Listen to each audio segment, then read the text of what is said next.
Bonjour, je suis Lucas, conseiller en prévention au CESI.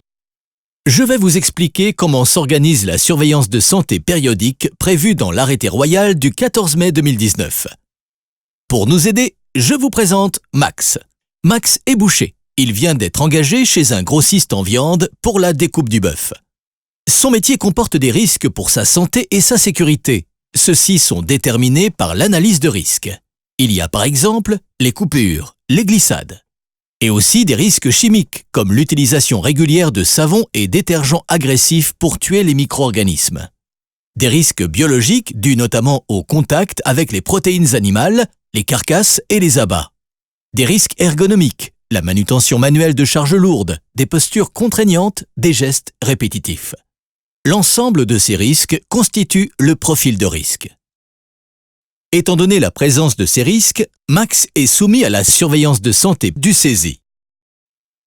Et c'est son profil de risque qui va déterminer à quelle fréquence Max va rencontrer un professionnel de la santé, médecin du travail ou infirmier.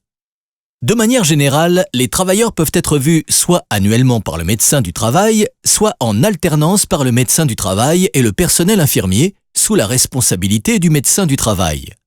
Lors de son engagement, Max va rencontrer le médecin du travail qui va vérifier que son état de santé lui permet d'exercer son travail. Un an plus tard, il revoit le médecin du travail qui va évaluer les risques auxquels il est exposé depuis son entrée en fonction. À partir de l'année suivante, il verra alternativement un infirmier et le médecin du travail.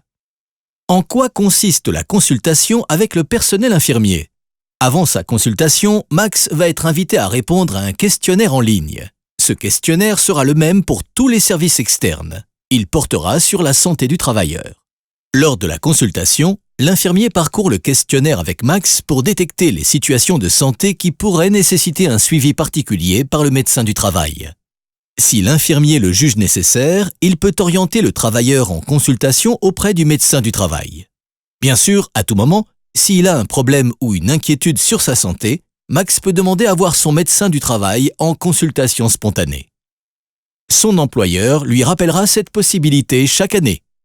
Le médecin et le personnel infirmier du CESI travaillent donc en étroite collaboration pour préserver la santé de Max au travail.